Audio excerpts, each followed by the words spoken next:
I'm down to dunk. And I'm down to dunk. I'm down to dunk. This is J-Dub, and I'm down to dunk. I'm Shea Gilgeous-Alexander, and I'm down to dunk. This is Lindy Waters, and I'm down to dunk. I'm Mike Muscala, and I'm down to dunk. This is Jay Will, and I'm down to dunk. This is Kenneth Williams, and I'm down to dunk. This is Lou Dort, and I'm down to dunk. Will you say this is Lou Dort, and I'm down to Dort? This is Lou Dort, and I'm down to Dort. Cracklin Oat Bran? Have you had Cracklin Oat Bran? No, No. Okay. but it's healthy. You're a big oat brand guy? I'm a big Oat Bran guy. Okay. I think I would switch it with Fruity Pebbles. Okay, eat faster. Don't put as much in the bowl. Do you have a gallon of milk I can also take home? You don't have milk at home? One cinnamon toast. Okay. Crunch. Yeah. Cereal is great. Yeah.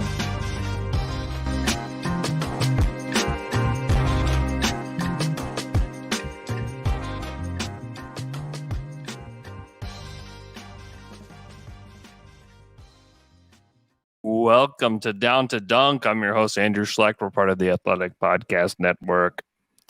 With me, as always on Mondays, my good friend, Michele Berra. Michele, what's up? Scrolling stats on Cleaning the Glass because I'm amazed about his team.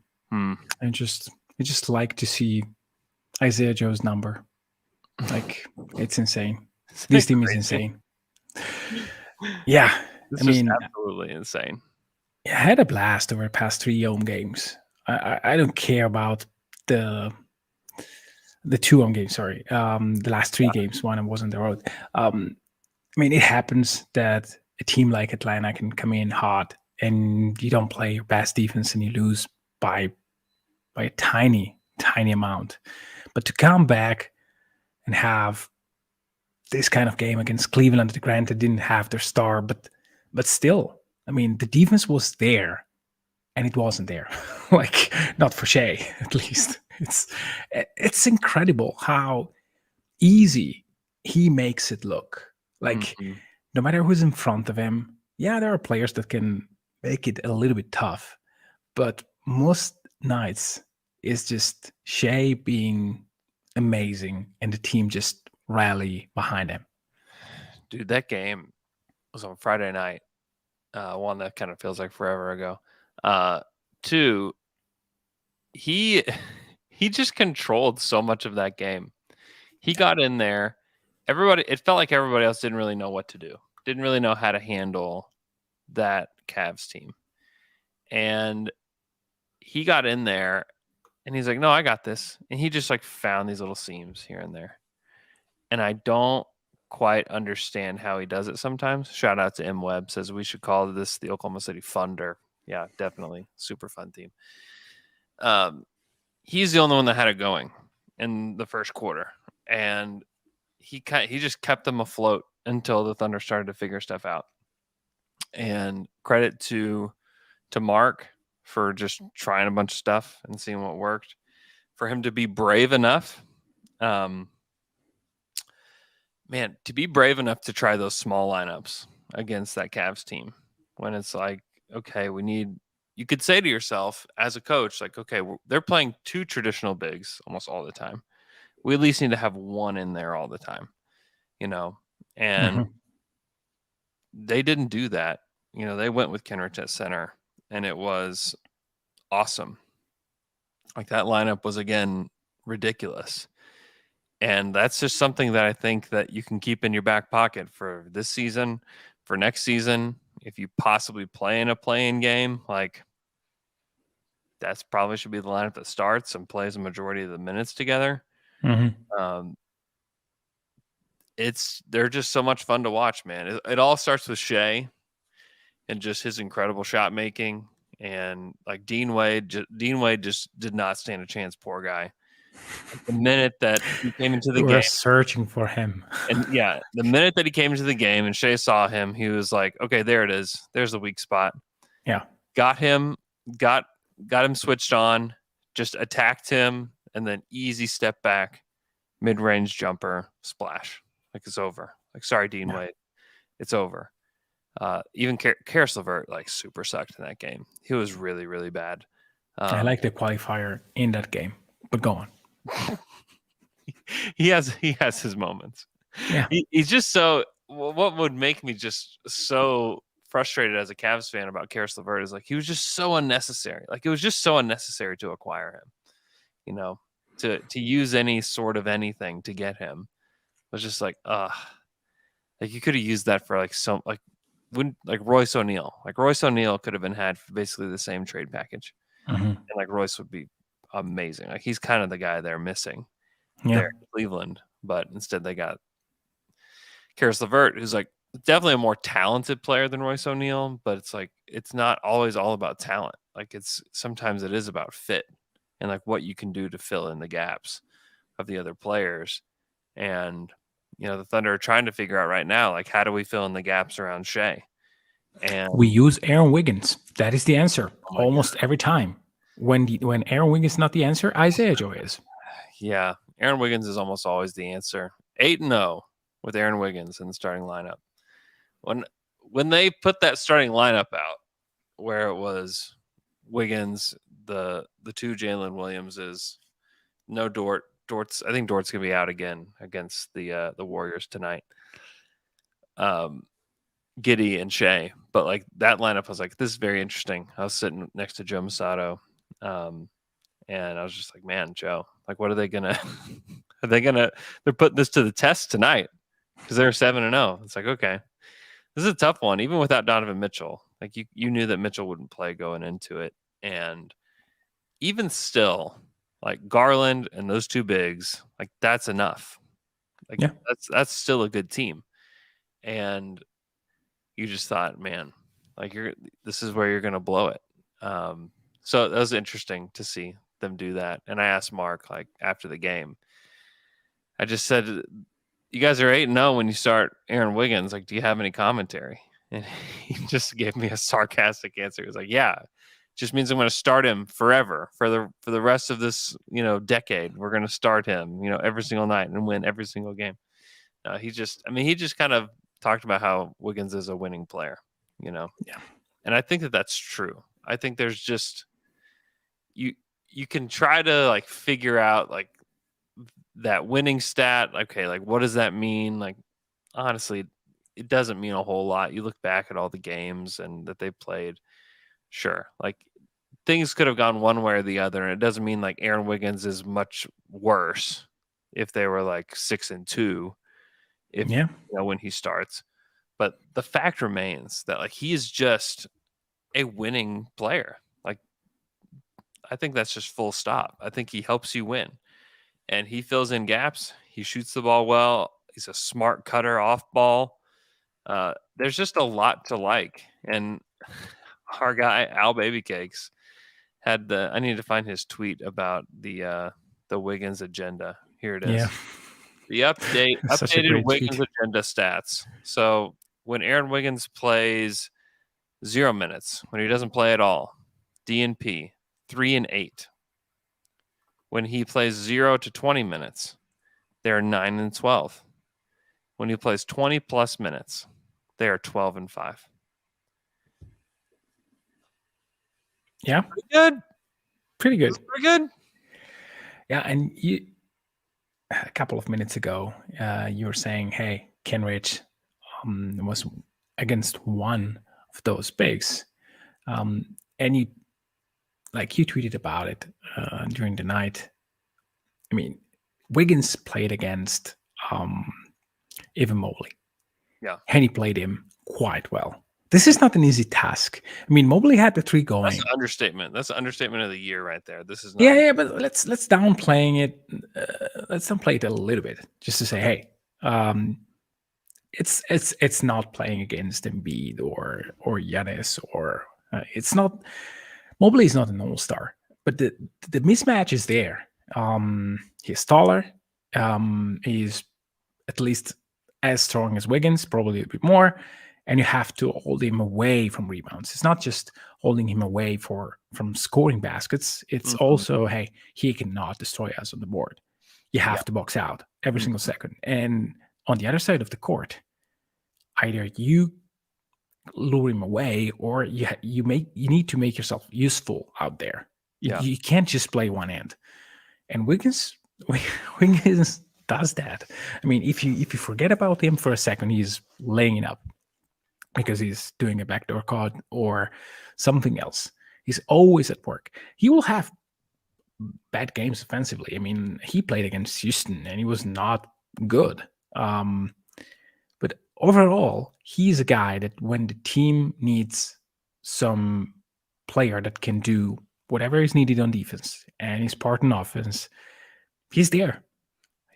I mean, he's not the vocal leader that Kenrich is. Kenrich is starting to be really loud. You can tell that he is that guy. Yeah. But Wiggins is the silent leader. He does all the stuff, and I mean it's just a great find. And the way in which he finishes at the rim, it's not easy. It's not always easy finishes. It's like difficult ones. Yeah. So I think that he has even room to grow as an offensive weapon. Yeah. Yeah, he's just an interesting piece in all of this. And obviously the Thunder have their like core of players. And it's not difficult to find the core of players. It's Shea, Giddey, Dort, J-Dub, of the guys that are currently playing. And then you can obviously add Chet to that. Like those are the guys who have guaranteed minutes every single night that are going to play. Like they're not going to DNP any of those guys. And then it's just like then figuring out the rest of the guys. Okay. We feel really good about Kenrich. I think Kenrich is a guy that sticks around. He plays. And then it's like, who else? Like you could make the argument that you feel like the most confident, not that he has the highest ceiling of any of these guys, but just the most confident in a guy like Aaron Wiggins just working because of the way he cuts off ball, because of the way he defends, because of the way he fits in offensively and doesn't have to take shots. He's shooting 38% from three this year. It's on a low volume, but he's shooting well. He's shooting 50% from the field. Shoots 81% from the line. Like there's just not a lot of holes in his game. He passes the ball well. There's just a lot to like about him. Per 36, if they gave him that many, he's only taken 9 shots a game, so he's not like really low usage, but he's almost 13 points, 7 rebounds, 3 assists, a steal. I mean, that's not bad. That's not bad. Good. You're going to need somebody that's low usage on this team to just kind of soak up minutes off the bench. And I think that he could definitely be one of those guys. Yeah. Quick trivia on the guy we were discussing before, Aaron Wiggins. Tell me from the top of your head the net rating of any lineup that had Kenrich Williams as a center. Oh, gosh. Plus 13. Nope. Try again. Plus 17. Close. Not plus 19. Exactly. Wow. 400 possession. Not a huge sample size. Not the smallest. Could be smaller. Could be smaller. It's a quarter of the possession that Shea played for the season. So it's not small. Mm-hmm. And again, this tells me something that whenever you have players that can play a role, that are good enough shooters, and you have space, those lineups are going to work. Mm-hmm. And I can't wait to see lineups with Chet, Kenrich, Dort, like playing and Wiggins, and I don't know, put anyone and Shea. Mm-hmm. Put that lineup at test. I mean, who's going to score on a lineup like that when you have a real rim protector, three guys that can really play punt of attack defense? I don't know. I mean, because the thing about this season, and we've pointed this out, and other people have pointed this out too, but like Shea has really started to care about how he defends. Mm-hmm. And has started to make a lot more of an impact. He had that play in the corner. I think it was a Coro. No. Oh, yeah. Was it a Coro in the corner? No, it was Stevenson, I think. Yes, Stevenson. They looked the same. Stevenson was in the corner and shoots the 3 ball. He blocks it, saves it. Yeah. Before it goes out of bounds. Or was it a Coro? Dude, I don't know. I don't remember. I don't remember. I don't Anyway. know. LeVar Stevens. I think that's who it was. Lamar Stevens. Oh my gosh, I've said his name wrong 500 times. Anyways, that block it felt really significant.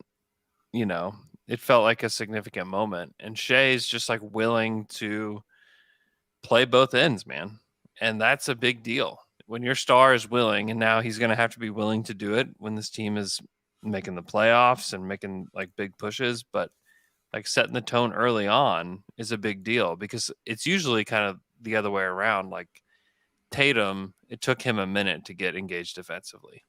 Devin Booker at this stage of his career was completely disengaged as a defender and then has slowly gotten better. But if Shea can be engaged from the jump from here right away, one, it's going to set the tone with his teammates. Two, it's going to help the Thunder. I mean, if Chet is anything like we think he's going to be, this could be a top 5 defense next year. You know, Yeah, that's a bell pepper take. If Chet is who he is, I mean, come on, they're a top 8 defense right now. I know, isn't that crazy? It is crazy. That's why it's a bell pepper. Isn't that just insane that they're? I mean, let's take a look at where their stats are today, because the fact that they're as high as they are in defensive rating on the season, 8th. The only teams that rank higher than them in defense: the Pelicans, the Sixers, the Heat, the Celtics, Bucks, Grizzlies, Cavs. Yeah, that's it. And I bet you that by this,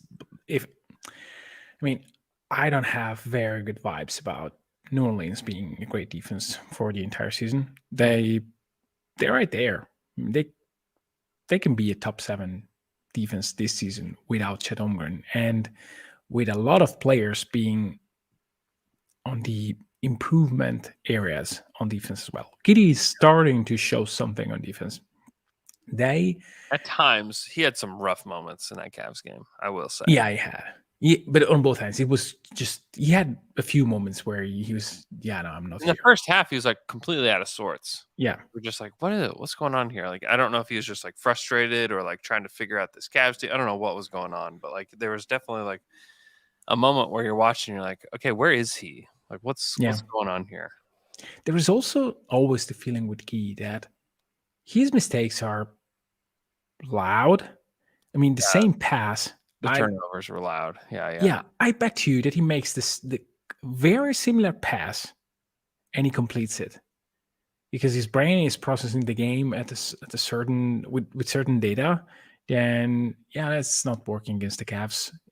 But like that is working on his mind for 99% of the opponents, just not the Cavs.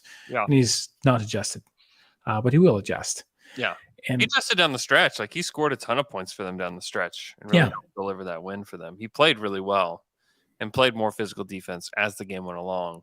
It was just kind of strange, but he's still young and still like figuring stuff out. So it's like not like a warning sign or anything like that. It's just like something that I took note of, and sure would like to see more of him against opponents like this, and see how he reacts. But isn't it great to see a player that is still struggling at times?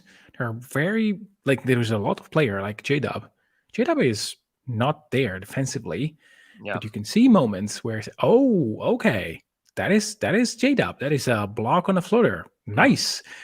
These are like 2-3 possessions where you can see, wow, that guy can do stuff. Mm-hmm. And they are 8th. With this, like with all this, qualifiers. I say, I get it. It's not the great. Youngest team in the league, man. The youngest team in the league is the 8th best. And the thing that one other thing that we already mentioned it, but I want to stress this, and I will stress it for the entire episode and maybe more. Wade, let's find Wade and just destroy him kind of thing. Yeah. This is stuff that you can see maybe in matchups where you say, okay, I really need to think about a way to exploit who they have on the court. because they don't want them to stretch the court at any moment. So let's trying to find their shooter / awful defender and force the other team to make an adjustment. Mhm. And they did. Like, they were composed enough to play to the game plan, and whoever had the ball and was guarded by Wade, it's let's go to the basket time. Yeah. And it worked. Yep. So this is incredible for a team to have the composure to be patient, find the right matchup, and then cook. Find the right matchup and then cook. It's not super duper easy. And again, they did it. And Yeah. it's year one of this team that plays to win and to develop. I mean, Mhm. the fact that they were playing Jang, who is clearly not functional to winning right now, and this is probably an understatement,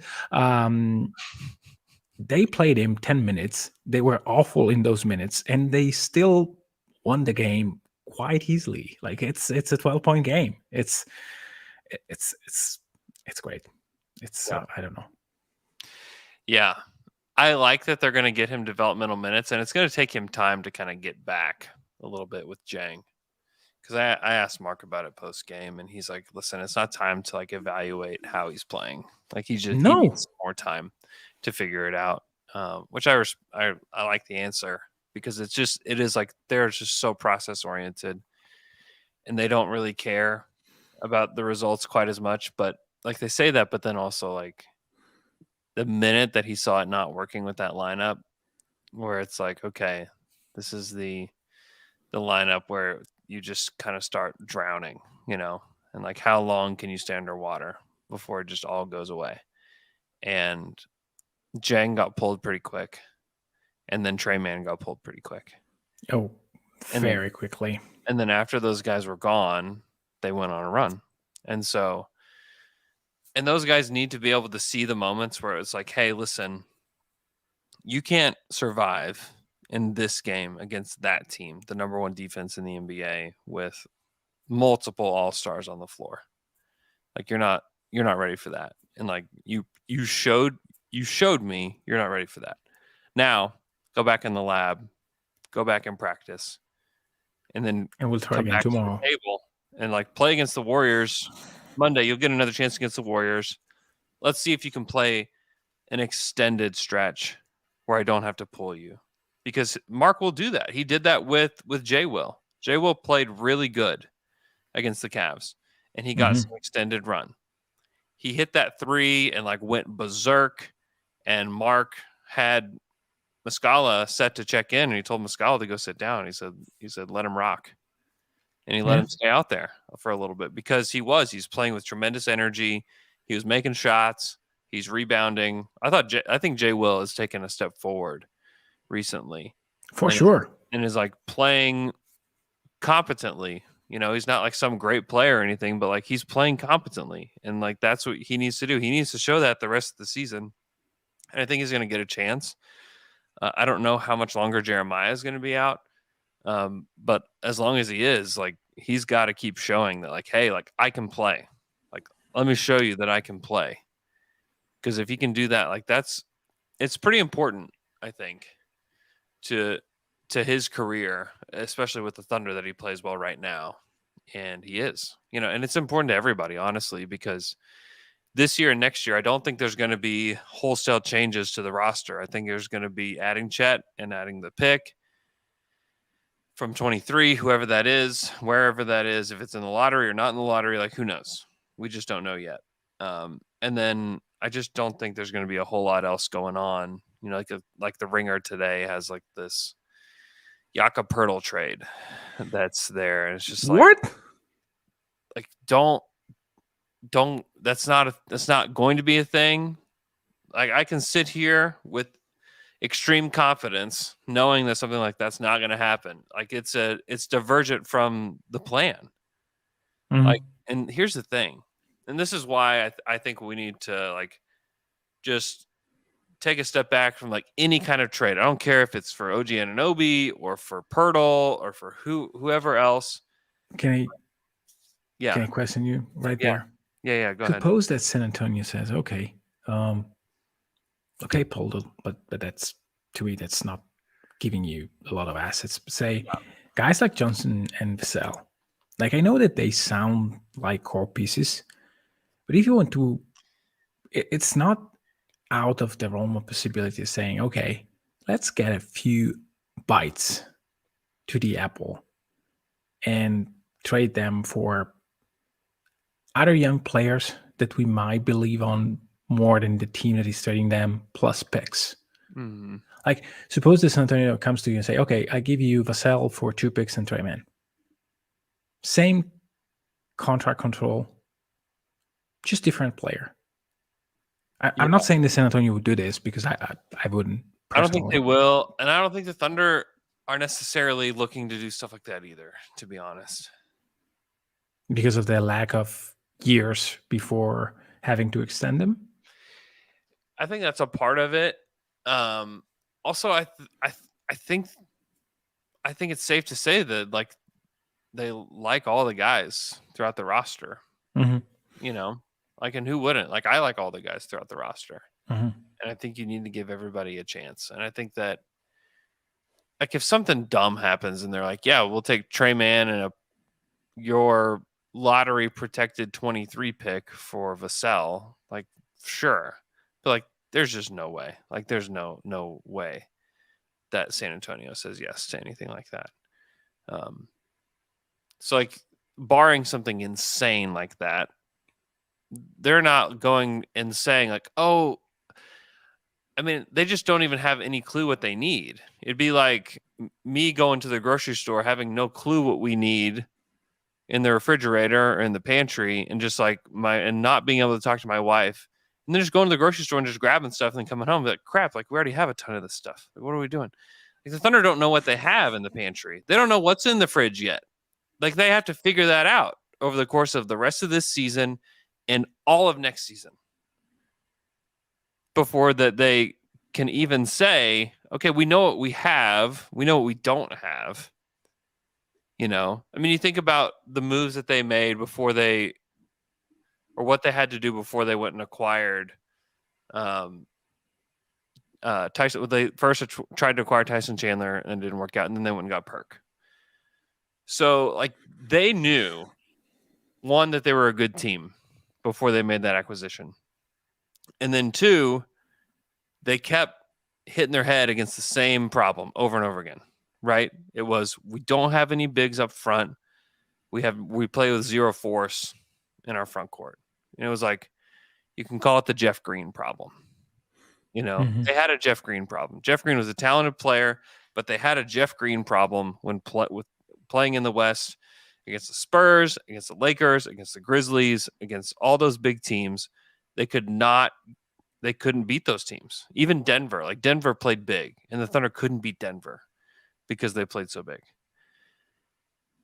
The Thunder haven't even had a chance to have those games yet to know, like, okay, we're hitting our head against this over and over again, and we can't get over this one thing. It's, we need a wing shooter, or we need this. You know, you can't go and acquire somebody yet because you don't know what you need. They have no clue what they need. They need to go out there and win. They've played well for a month and a half. Yeah. That's how long that they've been good. That's not enough time to know what you need and what you don't need. They need to get out. They need to get out there on the court next year with Chet. And then that's when you start to figure out if they become a really good team next year and they have a team where they win 48 games next year. And they find out that along the way, hey, these are the teams that we can't beat. This is the way. These are the games that we can't win. Then, great. Maybe in the summer you can address one of those needs with a younger player that can grow with this team. Awesome. Until then, it just is nonsensical to try to fill in the gaps of something you don't even know that you might like. Jang could develop rapidly over the summer and come back and be great. You give J-Dub an entire summer to just work on his game. Like, what does he look like when he comes back?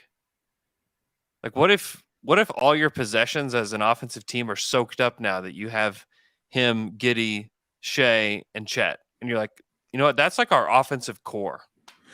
Yeah. Like now we just need role players. And then like Jang or who we pick in 23 or talked about Wiggins. What if Wiggins gets a lot? But like we just don't know. What if Trey Mann figures it out? What if over the summer Trey Mann just figures it out and is able to get a step back jumper going, his spot up threes falling, he is playing at least like with effort on defense, and he comes back in his third year. And a lot of people would point to like the third year is when a lot of guys do figure it out. Yeah. So giving up on a guy in their second year is just not wise. I mean, look at Josh Green for the Mavs. You could have easily told the Mavs, like, hey, you know what? You should just give up on that dude. He is a lost cause. He stinks. He was horrible in year 2. Like, just straight up bad. And then he came back in his third year, and Josh Green, by golly, Josh Green figured it out. Josh Green is now like a really valuable player to now, like, he's not playing right now because he's injured, but when he comes, like, people are like, I'll just wait for Josh Green to come back. Like, they'll play a little better, Like, he's a guy on their team now. And so, like, I'm not ready to write off anybody or to say, like, somebody is this or somebody's that. Like, I have no clue. I just have no clue at all. We got Billy Martin in the chat right here. My guy, guitarist from Good Charlotte in the chat. All he wants is he just wants Trey Mann to figure it out too. We got to give Trey a chance. Me too. Like, Trey has not looked good. There's no doubt about that. But to say that Trey is done is just foolish. And to like give up on him now to go get somebody else that can help you win this year, get us to the plan. Like, no, like that's a deviation from the plan. And like, just ask you a question. Like, do you think that Sam Presti is the type of guy that's going to deviate from a plan that he has put in place? No. Because a team has played well for a month and a half. Like, we just have to like really think about that. Absolutely no.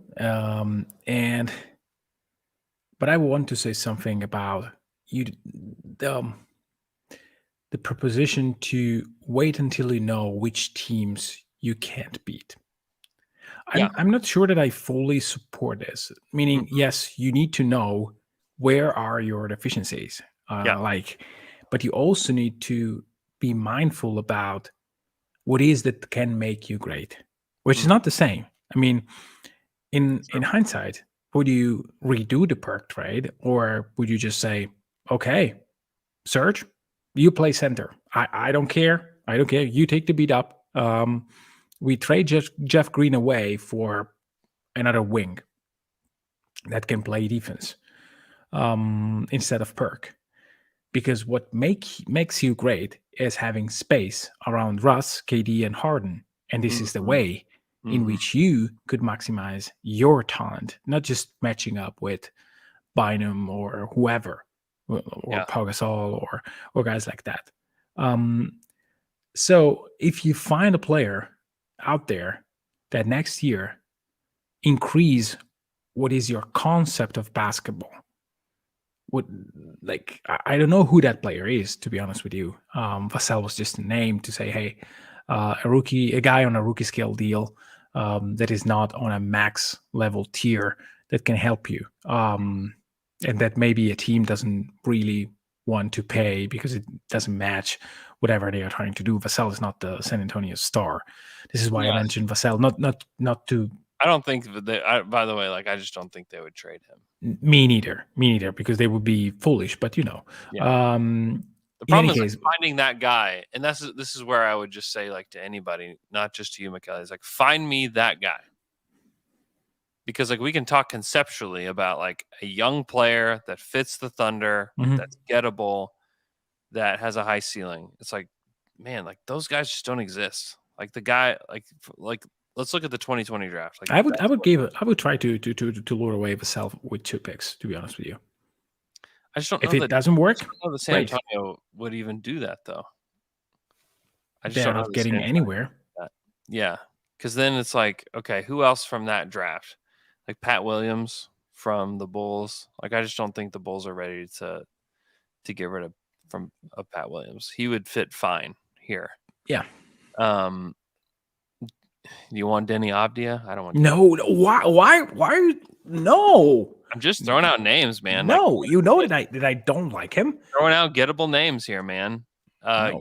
You're giving up multiple picks for Sadiq Bey. Why? And I'm just saying. Multiple I'm just- picks yeah, for a guy that is a traffic cone? No. he's a traffic cone that scored 50 points in a game. I don't need a guy that needs to score. I need a guy that can make decisions. Jaden Take threes. McDaniels. No, Yeah. no. I mean, like and like those are like all the guys from that draft. I don't know, like we're not going down the James Wiseman route. No. We know we're not. And then you have to go like go to the 19 draft. Okay, who's there? Like Jared Culver's already like cooked. He's already toasted, roasted, gone. No. Then it's like Rui just got dealt. Cam Reddish, like no, like don't. No. If you ever type the name Cam Reddish in my on Twitter ever again, like I'm just gonna lose my mind. PJ Washington is somebody that people have shown interest in. No. Yeah, Inconsequential. Yeah, exactly. I'm out on that too. Like there's just not like that player like theoretically just doesn't really exist. So you don't like Vassell. Okay. You don't. I like Vassell. I get it. Why in the world would the Spurs want to give up on Vassell already? I don't know. I mean, it would accumulate more assets and be bad. Yeah, I honestly think the Thunder are still closer to asset acquisition mode than they are going to get a player mode. Yeah. Like don't be surprised if they go and get another pick. Don't be surprised. So that maybe they can offer 3 this summer and get Vassell. I like it. They have 3 now. They don't need to get one more so they can get Vassell. But they would give up 1 less if they can get 1 more. I would just say that I think asset acquisition is still where they should be because like they're still the youngest team in the league. They still don't know what they have and they don't know what they need. Like that's like just if you just like break it all down, like that's where they are. And just like the coolest part of all of that is that they're actually like good. And you're in this place. Yeah. Which is just it doesn't guarantee you anything, but it's certainly like underneath the surface, like there's something just kind of percolating. Okay, we need to take a quick break. Right on the other side of this break, we're going to talk more Thunder basketball. We'll be right back. Newsflash, gentlemen, Valentine's Day is almost here. And by the grace of Cupid, our friends at Manscaped are coming with the best tools to get your boys downstairs ready for the special occasion. Get lucky on V-Day and join the 7 million men worldwide who trust Manscaped, the leaders in below-the-waist grooming. With our exclusive offer, go to manscaped.com and use the code NBA23 for 20% off plus free shipping. The holidays went by so quickly. Did you remember to take care of your package with the best tools for the job? The Platinum Package from Manscaped is the all-encompassing package that every guy needs in their life to make each and every day just a little more special. The headliner in this package is the Lawnmower 4.0. The trimmer's advanced skin-safe technology reduces cuts and nicks on your delicate parts. It even has a 4000K LED spotlight so you can shave everywhere your heart desires. Did I mention that it's waterproof too? This package also includes the Weed Whacker nose and ear hair trimmer that whack all the worst of your weeds. Manscaped even threw in 2 free gifts, their Shed travel bag and the anti-chafe boxer briefs to keep your boys stored comfortably. Get 20% off and free shipping with the code NBA23 at manscaped.com. That's 20% off with free shipping at manscaped.com and use the code NBA23. Join Cupid and shoot your arrow with Manscaped this Valentine's Day. The average person has about 12 paid subscriptions. Think about that. If you think that you're only subscribed to a handful of services, you might want to double check. With Rocket Money, you can quickly identify and cancel all your unwanted subscriptions. Rocket Money, formerly known as Truebill, is a personal finance app that finds and cancels your unwanted subscriptions, monitors your spending, and helps you lower your bills. All in one place. Over 80% of people have subscriptions they forgot about, like that streaming service you bought to watch just one show on, or the free trial that you never even used. Rocket Money will quickly and easily identify subscriptions for you so you can stop paying for the ones you don't want. Simply find the subscription you don't want, press cancel, and Rocket Money will cancel it for you. No more long hold times with customer service or tedious emailing back and forth. Rocket Money will cancel subscriptions easy just with the click of a button. Over 3 million people have used Rocket Money, saving an average person up to $720 a year. I use Rocket Money and it helped me get rid of a ton of subscriptions I didn't know I had. Some were subscribed from my children. Some were myself that I wanted to watch one show and forgot that I even had the subscription. So huge thanks to Rocket Money for saving me money. Stop throwing your money away, cancel unwanted subscriptions, and manage your expenses the easy way by going to rocketmoney.com/dunk.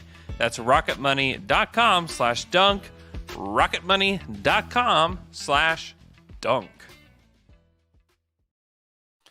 And we're back after that quick break. Michele, I'm looking at the injury report for tonight's game against the Golden State Warriors in Oklahoma City. It's an icy day in OKC. I had to took my kids to school this morning, dropped them off, went to the gym, and then got a text from the school that they were canceling school. And I had to go pick them right after that. So it's been a weird day in Oklahoma City. For the Thunder, Lou Dort is out. Eugene is on a two-way assignment. So is Lindy. And Jeremiah is still out with possibly the worst right ankle sprain in the history of the NBA. Yeah, how many weeks? It's 5 weeks already?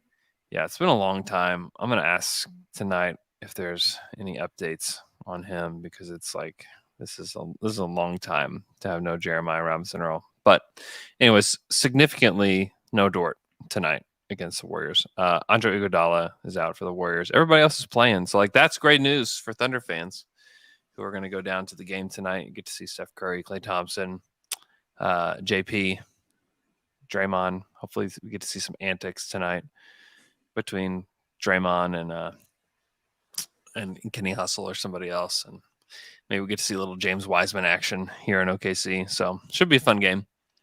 But the Thunder have surpassed their preseason total, which was supposed to be 23 games. They're at 24.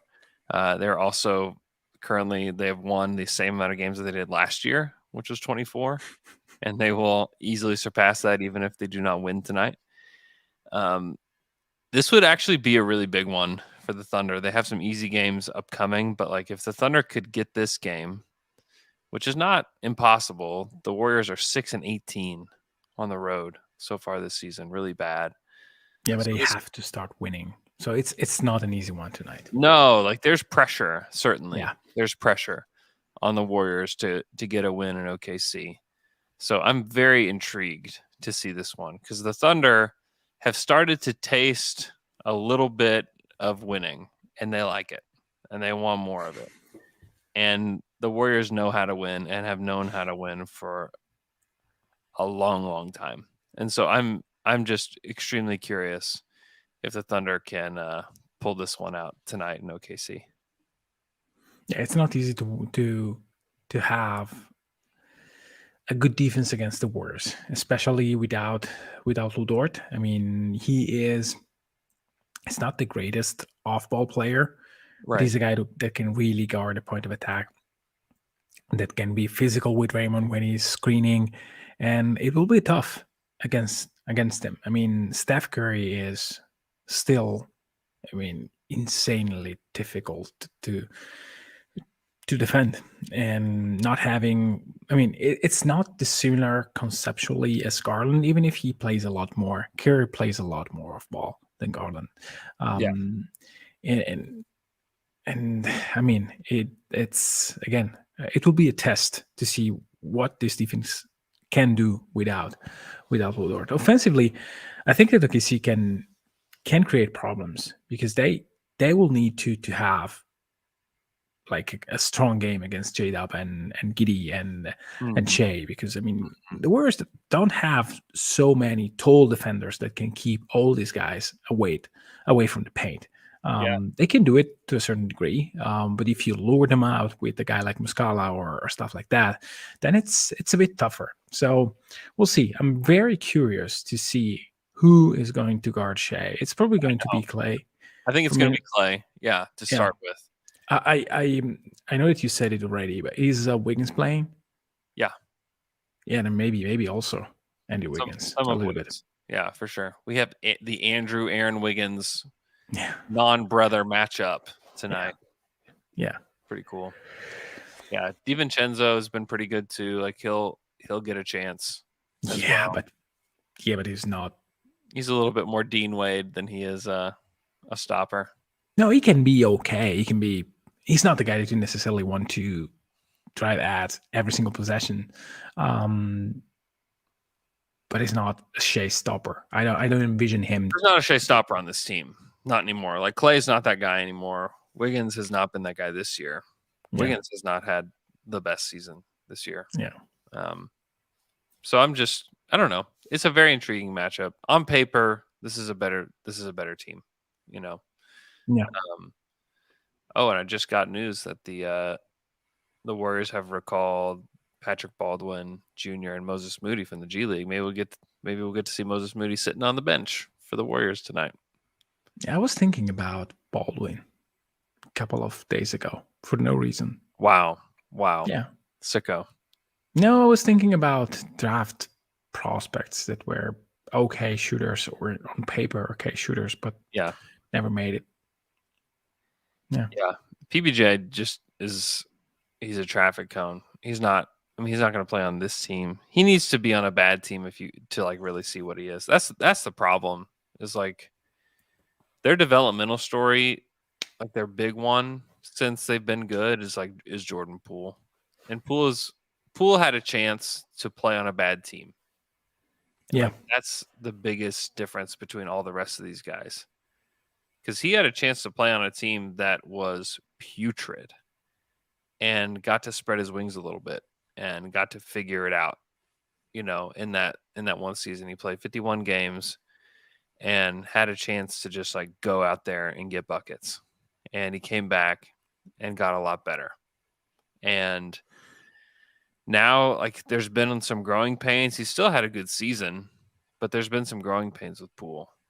And some of that, like, stuff that you saw in year one and in year two is like started to rear its ugly head here with them. But like, he's still one of their success stories. And you look at a guy like Kuminga and Moody and Wiseman and PBJ, even like Ryan Rollins to a degree, like all those guys, it's like, hey, great. You have to fit in now because we have to win right now. And if you don't fit in, you won't play because we'll go find anybody else. We will play Anthony Lamb 20 minutes a game because we don't believe that you can help us. We'll play Ty Jerome 20 minutes a game because Moses Moody, you're not ready to help us yet. You know, it's just interesting. I think it's just hard. It's hard to make it in the NBA without actually getting to play games and getting to play minutes. And like that's also why it's important for the Thunder to take this slower for a guy like Usman Jang. Like Jang's not going to just figure it out playing with the blue and playing in practice. Like he's got to play in games. You got to play him in NBA games for him to figure it out. And it's going to be harder. It's going to get harder and harder to find minutes for him as his team continues to get better and better. You know, it's hard to develop guys on a good team.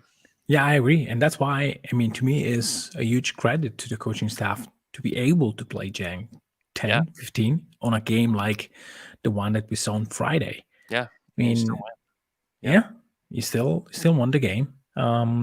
You gave him good minutes, not at the end of the game because he didn't deserve that. And you still want to win the game. But still, I think that it's important for him to get touches with Shea because he's getting minutes with Shea.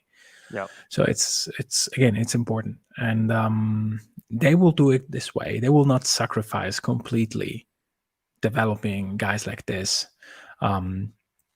for just to get an extra win. Yeah. They will try to win with the guys that they have, but with a very savvy eye to the development of these guys. I want to address one question because it's very interesting to me. As OKC, as Jason Stewart asking if OKC offensive structure is helping J-Dub's development or not. Sure, having more touches is helping anyone's development.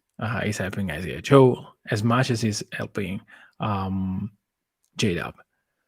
But I think that it's a little bit more on the opposite side. Like, it's J-Dub's skills that mesh really well with what OKC wants to do.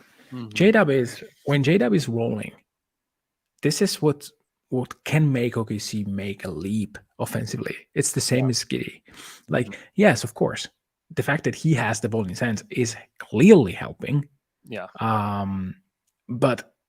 But he is part of the reason, part of the construction. And since it's part of the construction, it's clearly it's a two-way street. It is what I want to say. Yeah. And the same it's for Isaiah Joe. Like, is OKC helping Isaiah Joe? Sure. Definitely. Is Isaiah Joe helping OKC in terms of playing style, spacing, and yeah. I think it's putting players in the best position to succeed, but also taking players that are in line with what you want to put on the court. So in this sense, I think it's mutual. It's more mutual than the Paul George trade. Counting stats doesn't necessarily equal success. No. And so, like, we have to realize that within all of this is, like, could J-Dub be putting up like better stats if he was like the point guard for the Wizards? Definitely.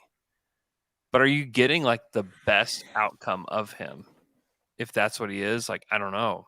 Like, the Thunder are definitely putting him in a ton of different positions, teaching him how to play correctly with this group. And he's doing it, and he's doing it very well. And he had nights where he pops like he did against the Cavs. Like, he was very, very good against the Cavs. He was very, very good against Atlanta. He's starting to figure some things out here and there where he gets a little bit better in these different areas. Like, I think he's becoming a better player. I think he's a lot better player than he was when he started the season. Could he just roll the ball out and just like play with the Rockets and like be their point guard next to Jalen Green and look a lot better as far as like counting stats go? Maybe so. Maybe the stats look better if he's somewhere else. But like, we can't equate that to like being better. Like, there's a lot of guys that put up stats that stink in the NBA. Like, there's a lot of guys that can go do that, especially on bad teams. So like, we just have to be careful with equating that. Michele, I know you got to go, but thanks for joining us today on Monday. As always, it's always fun to have you. I'm doing a Reddit AMA on Wednesday. So if you want to participate in that, do that. But somebody already asked an early question. They just asked if you could be on every single episode. And so that's what I want. And then somebody was like, yeah, let's you would be bored by the end of the first week. So let's stick to Mondays. Not true. We won't kick the other guys off, but we like Mondays with Michele. So thanks so much for listening. Hope you guys have a great Monday. Enjoy the game tonight, and we'll talk to you guys again on Wednesday.